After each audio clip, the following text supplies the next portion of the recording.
Hello everyone, today our topic of discussion is Age of Chaucer. We will discuss Chaucer's life, then historical background of Age of Chaucer, then we will discuss periods of Chaucer age. Chaucer age is divided into three periods. We will discuss them. Then we will also discuss uh, work work of Chaucer, then his contemporaries and future of his poetry, and then important events. And first of all, we discuss Age of Chaucer. Age of Chaucer is about 1350 to 1400 time period था इसका. ना हमारे पास age of transition कहा जाता है as of चौसर को. और क्योंकि ये हमारे पास इस वक्त हमारे पास वक्त जो था ना वो चेंज हो रहा था एज ऑफ मेडिवलिज्म से एज ऑफ मॉडर्निज्म की तरफ. इसको हम फादर ऑफ इंग्लिश लिटरेचर भी कहते हैं. इसे हम night star of farmer and morning star of literature भी कहते हैं. ना जो हमारे पास एज ऑफ चौसर है ये स्टार्ट हुआ था एडवर्ड थ्री के एज में. एज ऑफ चौसर स्टार्ट हुआ था मतलब तब हमारे पास एडवर्ड थ्री किंग था. और जब एज ऑफ चौसर एंड हुआ तो वो हेनरी फोर की डेथ के एक साल बाद या उसके एज के एक साल बाद हमारे पास एंड हुआ था. चौसर का जो ओवरऑल एज है ये हमारे पास age of revolt and transformation है. इसके अंदर बहुत सारी चेंजेस हुई हैं, बहुत सारे रिवॉल्ट्स आए. Then we will discuss Chaucer's life. मतलब हम ये कहेंगे कि 1340 में इसकी बर्थ हुई, फिर इसकी डेथ हुई 1400 में. इसके फादर का नाम जॉन चौसर था और वो वाइन मर्चेंट था फॉर रॉयल फैमिली. इसका फुल नेम जॉफरी चौसर था. एट 17 ईयर, जब वो 17 ईयर का था तो उसे जॉब मिल गई थी, मतलब जो वहाँ का ड्यूक था ना, अमीर था, उसकी वाइफ के पास. उसके बाद वो कुछ ऐसा आर्मी में भी रहा, फिर उसकी शादी उसका पैटर्न था उस दौर में यूँ होता था कि कोई भी शख्स है उसकी कोई परवरिश करता था, निगहदाश्त करता था. अगर उसे मतलब एज अ ये राइटर था और अगर उन्हें फिर राइटिंग वगैरह में या कुछ पोइट्री वर्क कर रहे हैं तो उसमें अगर उन्हें किसी हेल्प की ज़रूरत पड़ती, कुछ रूल्स वगैरह की, तो वो अपने पैटर्न से पूछते थे. इसका जो पैटर्न था वो जोहन अफगान था. उसकी जो वाइफ थी ना और जो इसकी वाइफ थी वो दोनों आपस में सिस्टर्स थी. फिर हम उसका हिस्टोरिकल बैकग्राउंड डिस्कस करेंगे. हिस्टोरिकल बैकग्राउंड में हमारे पास कुछ पॉलिटिकल मूवमेंट्स भी. पॉलिटिकल मूवमेंट्स में हमारे पास 100 ईयर वॉर आ जाती है. इसमें 26 बैटल्स थी, सीरीज ऑफ 26 बैटल्स. फिर हमारे पास सोशल मूवमेंट हमारे पास ब्लैक डेथ. ये भी इस तरह एक वबाई थी जिस तरह हम मतलब हमारे दौर में भी कोविड आया था. फिर उसके बाद लोलार्ड मूवमेंट. तो लोलार्ड मूवमेंट में ये था कि जॉन वाइक्लिफ जो था ना, इसने मतलब उनके एज अ अमीर, एज अ लीडर वर्क किया इसने. और फिर इसने लोगों को ये बताया कि जो चर्च हैं वो हमारे करप्ट हो चुके हैं, लोग चर्च के करप्ट हो चुके हैं. देन हम चौसर की एज को थ्री मेजर पीरियड्स में डिवाइड करते हैं. जो फर्स्ट पीरियड है उसे हम फ्रेंच पीरियड कहते हैं, थर्ड पीरियड को हम इटालियन पीरियड कहते हैं, सेकंड पीरियड को हम इटालियन पीरियड कहते हैं और थर्ड पीरियड को हम इनका इंग्लिश पीरियड कहते हैं. सबसे पहले हम इनका फर्स्ट पीरियड डिस्कस करेंगे, उसे फ्रेंच पीरियड कहते हैं.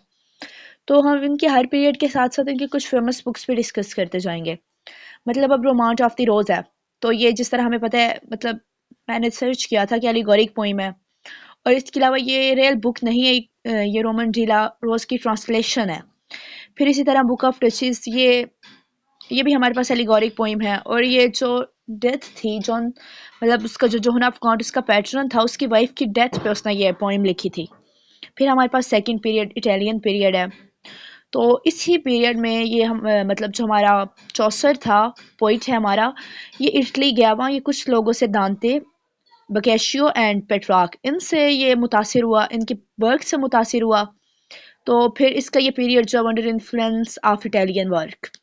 तो इसकी जो द नाइट टेल है वो इसकी इम्पोर्टेंट पोइम है और इसकी हमने थोड़ी सी समरी दी है. फिर हमारे पास ट्राइलस एंड क्राइसिडी, ये भी हमारे पास एक एपिक पोइम है. फिर हमारे पास उनका थर्ड पीरियड आ जाता है. थर्ड पीरियड इसका जो था वो अंडर द इंग्लिश इन्फ्लुएंस था. तो इसमें हमारे पास जो फेमस वर्क है इसका वो कैंटरबरी टेल है. इसका ओवरऑल फेमस वर्क जो है वो कैंटरबरी टेल ही है. तो इसके बारे में हम थोड़ा सा ज़्यादा डिस्कस करेंगे क्योंकि इसमें से कुछ शॉर्ट क्वेश्चंस भी आ सकते हैं.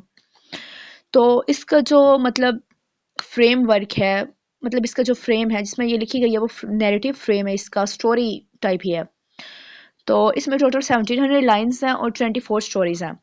इसका प्रोलॉग ये है कि कुछ लोग मतलब होते हैं तकरीबन 31 मुसाफिर होते हैं, वो ना एक मज़ार पे जा रहे होते हैं सेंट थॉमस बैकेट के. तो वो ये डिसाइड करते हैं कि हर आदमी दो जाते हुए स्टोरीज़ बताएगा, दो आते हुए स्टोरीज़ बताएगा. इस लिहाज से स्टोरी ज़्यादा होनी चाहिए थी लेकिन ओवरऑल 24 स्टोरीज़ हैं. मतलब جو چوسر کا یہ ورک ہے وہ انکمپلیٹ ہے. دین مطلب اس ورک کے بارے میں ہم تھوڑا سا اس کی کیریکٹر لسٹ بھی دیں گے. اینڈ دین اس کے کنٹمپریریز جون وائٹ لیف جو تھا وہ بھی اس کا ایک مطلب اس کا کافی مطلب اس وقت کا اثر انداز جو تھا وہ پوئٹ تھا. اسے ہم فادر آف انگلش پروز کہتے ہیں. یہ پہلا آدمی تھا جس نے بائبل کو انگلش میں ٹرانسلیٹ کیا. میں نے آپ کو اوپر اس کی لولارڈ موومنٹ بھی بتائی ہے. تو یہ چاہتا تھا کہ عام لوگوں تک بھی نالج پہنچے، عام لوگ بھی مطلب لوگ صرف چرچ کے محتاج نہ رہیں، جو وہاں کے ہمارے پاس فادرز ہوتے ہیں ان کے محتاج نہ رہیں. سو اس نے بائبل کی ٹرانسلیشن کی تاکہ انگلش میں کی، سمپل انگلش میں، تاکہ عام لوگ بھی مطلب اس سے فائدہ اٹھا سکیں. پھر ہمارے پاس ولیم لینگلینڈ آتا ہے، تو اس کے بارے میں ہم تھوڑا سا لکھیں گے. جون مینڈلیف اس کے بارے میں. دین لاسٹ ہم فیچرز آف چوسرز پوئٹری ڈسکس کریں گے. مطلب یہ کورس پوئٹ تھا جو چوسر تھا. اس نے زیادہ تر جو لکھا ہے نا وہ اس نے high class hi fi society کے بارے میں لکھا ہے. اس نے چھوٹے لوگوں کے بارے میں مطلب لوور کلاس پیپلز کے بارے میں بہت کم لکھا ہے. اور اس کی مطلب 3 فیچرز بتائیں گے کہ اس نے irregular لائنز جو تھی اس کا استعمال نہیں کیا تھا. اس نے ریگولر میٹر جو تھا وہ متعارف کروایا. پھر اس کے امپورٹنٹ ایونٹس جو تھے ایج کے مطلب تھوڑے سا وہ لکھ دیں گے کہ کس سن میں کس سال میں کیا کچھ ہوا. اینڈ دین بس یہی. Thank you so much.